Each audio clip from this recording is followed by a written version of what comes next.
Namaskar Pisces and wish you all a very happy birthday. Your season has begun and many of you will be having your birthdays in this month. Please excuse me for my voice because I've got cold. So feeling, let's see what is going on in your love life. So Pisces, I feel that first of all the cards which I've got is the High Priestess and the Nine of Pentacles. So your partner is very intuitive. They are very intuitive and they know that they look up to you as being single. वो ये जानते हैं कि आप बहुत independent हो गए हैं, आप फाइनेंशियली भी अपनी इंडिपेंडेंस पे काम कर रहे हैं और इंट्यूटिवली उनको पता है कि आपको किसी की ज़रूरत नहीं है, स्पेशली आपको उनकी ज़रूरत नहीं है और but they are very very कहना चाहिए कि इन द मैजिशियन एनर्जी और ये बहुत क्लेवर हैं, दे आर वेरी क्लेवर और ये आपको एक ऑफ़र करना चाहते हैं. They want to have a new beginning with you. वो आपके साथ एक नई शुरुआत चाहते हैं, छोटे लेवल से शुरू करना चाहते हैं और उसके लिए वो सब कुछ कर रहे हैं विच इज़ पॉसिबल. सब कुछ कर रहे हैं मतलब वो राइट टाइमिंग देख रहे हैं, वो कैसे आपको अप्रोच करना है इस पर फोकस कर रहे हैं और किस तरीके से आपसे बात करनी है, क्योंकि उन्हें पता है कि आप उनके साथ शायद कांटेक्ट में नहीं है. And being a magician they are very manipulative. Emotionally आपको कैसे मैनिपुलेट करना है ये यहाँ पे शो कर रहा है. And then we have the ace of pentacles, we have the 10 of swords, 8 of swords, death and 6 of cups.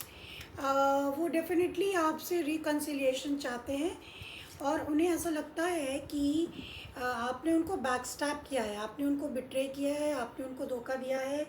Death card है यहाँ पर, मतलब चीज़ें पूरी तरह से आप दोनों के बीच में बदल चुकी हैं. पहले जैसा टाइम नहीं रहा मगर वो आपको अपना सोलमेट मानते हैं. One of you could be younger, आपका पार्टनर आपसे कुड बी यंगर एंड उन्हें, लेकिन फिर भी उन्हें ऐसा लगता है कि आपने उनको बिट्रे किया है. This is what they think, this is what they are thinking, this is what is the mind. और सब कुछ बदल गया है तो ऐसा मतलब उनको ऐसा लगता है सब कुछ बदल गया है और आपने कहीं ना कहीं उनको धोखा दिया है. वो ये बिल्कुल एक्सपेक्ट ही कर रहे थे कि इतना मेजर आप लोगों में कॉन्फ्लिक्ट हो जाएगा कि वो रिश्ते को पूरी तरीके से तोड़ देगा या फिर ख़त्म कर देगा. Now let's see how they feel. तो यहाँ पर how they feel, Pisces they feel left out. उन्हें अबैंडनमेंट इश्यूज़ हैं और उन्हें लगता है कि आप न्यू डायरेक्शन में चले गए हैं. मतलब आपने नई चीज़ों को अपना लिया है, आप उनको पूरी तरीके से भूल चुके हैं, छोड़ चुके हैं. You have left the building and उनको ऐसा लगता है कि फाइनेंशियल इश्यूज़ भी हो सकते हो आपके पार्टनर के, बट उन्हें ऐसा लगता है कि उन्होंने आपको, मतलब आपने उनको पूरी तरीके से उनके हाल पे छोड़ दिया है. This they are feeling very very sad about. Also you have the king of swords and the 3 of swords. तो उन्हें ऐसा लग रहा है कि आप बहुत ज़्यादा कोल्ड और अनडिटैच्ड फील का मतलब अपने आप को रखते हैं. आप पूरी तरीके से उनको कट आउट कर चुके हैं. They are very heart broken. मतलब if you are in a marriage then it could be a divorce. If you are in a relationship तो they are very heart broken and definitely there is a third party situation because you have the 3 of swords here. But उन्हें ऐसा what they feel, they are feeling that आप बहुत ज़्यादा logical बन रहे हैं, ज़रूरत से ज़्यादा लॉजिकल बन रहे हैं. उन्हें ऐसा लगता है कि आपको उन्हें माफ़ कर देना चाहिए और आपको उन्हें एक नया चांस देना चाहिए और ये सब तो शायद ज़िंदगी में चलता ही रहता है. So they are feeling very heart broken, they are in lot of pain, ऐसा दिख रहा है. और with the hanged man and with the world card उनकी जो फीलिंग्स हैं वो स्टक है. उनका पर्सपेक्टिव डेफिनेटली बदला है मगर वो कुछ एक्शन लेने की स्थिति में नहीं है. हालांकि वो सोचते रहते हैं कि वो आपके हिसाब से एक्शन ले, आपकी तरफ एक्शन ले, मगर एक मेजर साइकिल क्लोज हो गई है जो वो शायद समझ नहीं पा रहे हैं.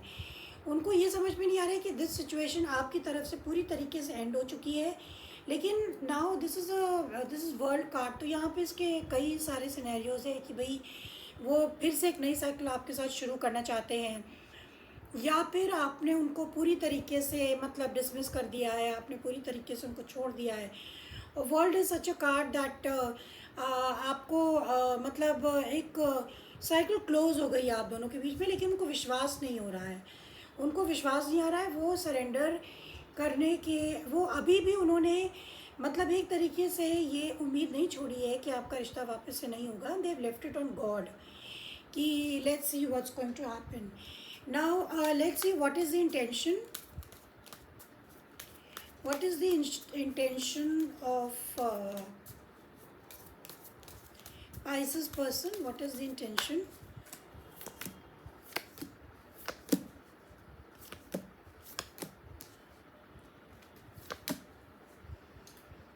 Intentions में we have got the Eight of Cups, we have got the Knight of Pentacles, we have got the Queen of Pentacles. Lot of Pentacles, so lot of slow energy. Intentions में ऐसा है कि वो plan तो कर रहे हैं but it is a very slow process. मतलब वो सोचते हैं कि अभी मेरे पास इनफाइनाइट टाइम है, कभी भी कुछ हम कर लेंगे, जब समय सही होगा तब करेंगे. एंड उनके इंटेंशंस यही है कि उन्हें ऐसा लगता है कि आप उनसे दूरियां बना चुके हैं, इमोशनली डिटैच हो चुके हैं. और वो but with the with this queen of pentacles वो आपको स्टेबिलिटी देना चाहते हैं और उन्होंने बहुत कुछ सबक सीखे हैं अपने इन गलतियों से. They have learned a lot. Also we have the queen of cups, we have the four of pentacles and we have the nine of swords. So intentions तो उनके दिख रहे हैं कि they are not taking any action, लेकिन उन्होंने give up नहीं किया है.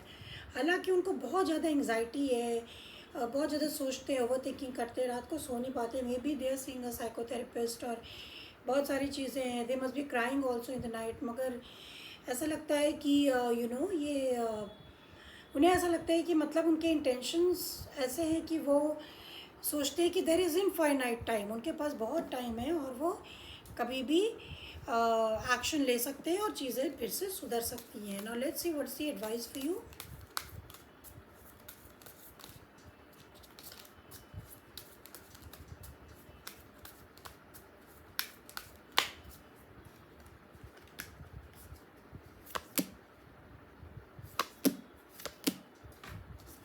You have got the Four of Wands, you have got the Ace of Wands, you have got the Chariot.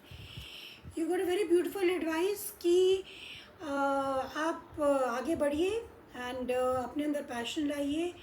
There could be marriage also on the cards. तो marriage या कोई celebration, कुछ तो ऐसी चीज़ हो सकती है आपकी लाइफ में. तो you have to be optimistic.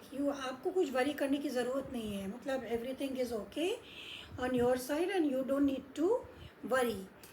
So this is what I have for you, Pisces, about your partner. I hope you got something from it. Please hit the like button and see you next time. Bye bye.